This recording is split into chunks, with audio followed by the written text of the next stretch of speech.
He handed over the keys to his billion-dollar empire to a 17-year-old hacker he'd known for less than an hour. What happened next exposed a truth that would destroy everything he'd built and save the one thing that actually mattered.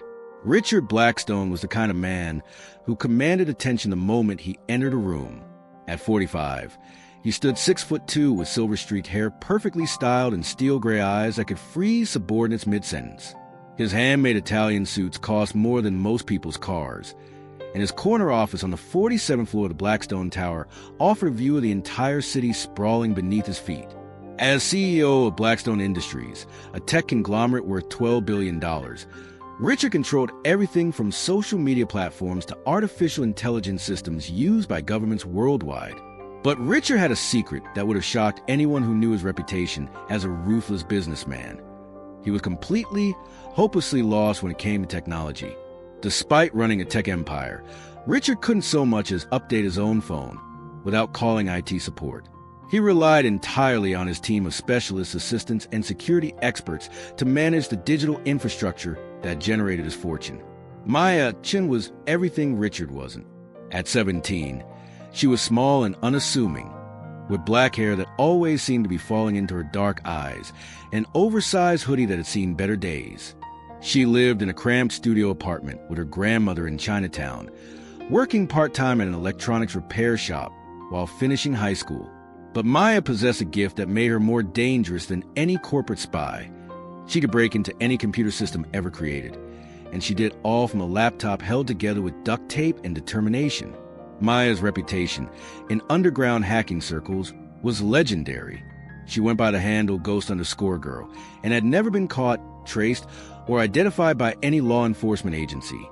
Her skills had helped expose corrupt politicians, protect whistleblowers, and occasionally, when her grandmother's medical bills were overdue, she'd accept anonymous contracts to retrieve information for the highest bidder. The collision between their worlds happened on a Tuesday evening when Richard's entire digital life came crashing down. A ransomware attack had locked him out of everything. His phone, his laptop, his smart home, even his car's computer system. Stranded outside his office building with a completely dead phone and no way to contact a security team, Richard did something he'd never done before. He asked a stranger for help. That stranger was Maya, who happened to be walking past after a shift at the repair shop. She saw a well-dressed man looking utterly defeated as he stared at his expensive but useless devices. "You look like you're having a bad day," Maya said, stopping beside him. Richard looked up at this teenager with tired eyes. "Someone hacked my entire life. I can't access anything. My security team isn't answering because all our communication systems are down." Maya studied the symptoms Richard described and immediately recognized the signature of the blackout virus, a particularly nasty piece of malware that was making headlines in hacker forums. She also recognized something else: desperation in the eyes of a man who'd never been powerless before. "I might be able to help," Maya said carefully, "but I need access to your systems to trace the attack back to its source." Richard should have walked away.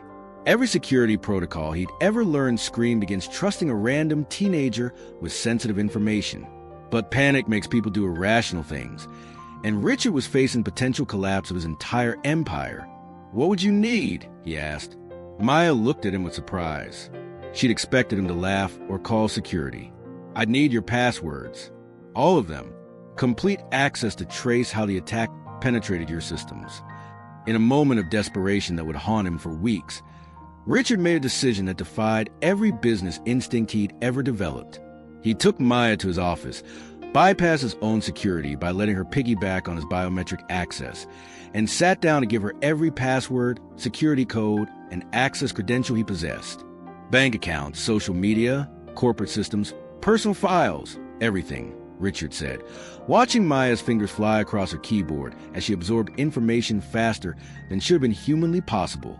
Maya worked through the night, with Richard bringing her coffee and watching in amazement as she navigated his digital empire with an expertise that made his expensive security team look like amateurs. She traced the attack, identified the vulnerabilities, and began systematically locking out the hackers who had infiltrated his systems. But as Maya dug deeper into Blackstone Industries' networks, she discovered something that made her stomach turn. Hidden in encrypted files that the ransomware attack had accidentally exposed were documents that revealed the true nature of Richard's business empire. Blackstone Industries wasn't just a tech company. It was a surveillance operation that sold personal data to the highest bidders, including authoritarian governments who used the information to track and suppress dissidents. The social media platforms Richard owned were deliberately designed to spread misinformation and create political division. The AI systems his company developed were being used to manipulate elections and suppress voting in marginalized communities.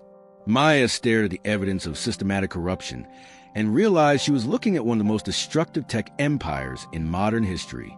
Everything Richard had built was designed to exploit and harm the very people Maya had spent her life trying to protect. "I found the source of your attack," Maya said quietly, not turning around from her laptop. Richard moved to look over her shoulder, relief flooding his face. "Can you fix it?" Maya's fingers hesitated over the keyboard. With one command, she could restore his systems and walk away $5,000 richer, the fee they'd agreed upon. With another command, she could expose everything she'd found and watch Richard's empire crumble. "There's something you need to see first," Maya said, pulling up the files she discovered. Richard read in silence, his face growing paler with each document. When he finally spoke, his voice was barely a whisper. "You weren't supposed to see this." "But I did," Maya replied, finally turned to face him. "The question is, what are you going to do about it?" Richard sank into his chair, looking older than his 45 years. For the first time in decades, he was seeing his empire through someone else's eyes, and the view was horrifying. "I built this company to change the world," Richard said, his voice hollow. "I told myself that the questionable stuff was just the cost of doing business, that the good we did outweighed the harm."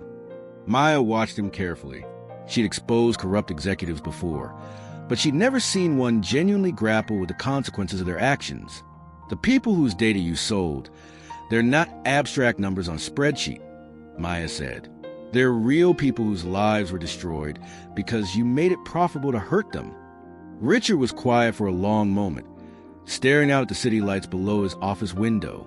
When he spoke again, his words surprised Maya. "I want you to destroy it all." "What?" "The surveillance programs, the data collection, the manipulation algorithms. I want you to burn it down. All of it." Maya studied his face, looking for signs of deception or manipulation. "That would destroy your company. You'd lose everything." "I've already lost everything that matters," Richard replied. "I just didn't realize it until tonight." What happened next made headlines around the world. Working together through the dawn, Maya and Richard systematically dismantled the most invasive surveillance operation in corporate history. They deleted massive databases of personal information, destroyed the algorithms designed to manipulate human behavior, and sent evidence of government corruption to journalists in 12 countries. By morning, Blackstone Industries was in ruins. Richard was facing multiple federal investigations, and Maya had disappeared without taking a penny of the money he'd offered her. But Richard's story didn't end there. He spent the next 2 years cooperating with law enforcement, testifying before Congress about the dangers of unregulated tech surveillance, and liquidating his remaining assets to pay settlements to the people his company had harmed. When reporters asked why he'd chosen to destroy his own empire, Richard's answer was always the same. "Sometimes it takes losing everything to realize what you should have been building all along." Maya never contacted Richard again, but he followed her story through news reports about a mysterious hacker who specialized in exposing corruption and protecting vulnerable communities. He'd given her the power to destroy him, and instead she'd given him the chance to become someone worth being. 3 years later, Richard was working as a cybersecurity consultant for nonprofit organizations, earning a fraction of his former salary, but sleeping peacefully for the first time in decades. He learned that the most dangerous password you can give someone isn't access to your money. It's access to your conscience. Trust isn't about finding people who won't betray you. It's about finding people who will show you who you really are, even when the truth is too painful to face alone.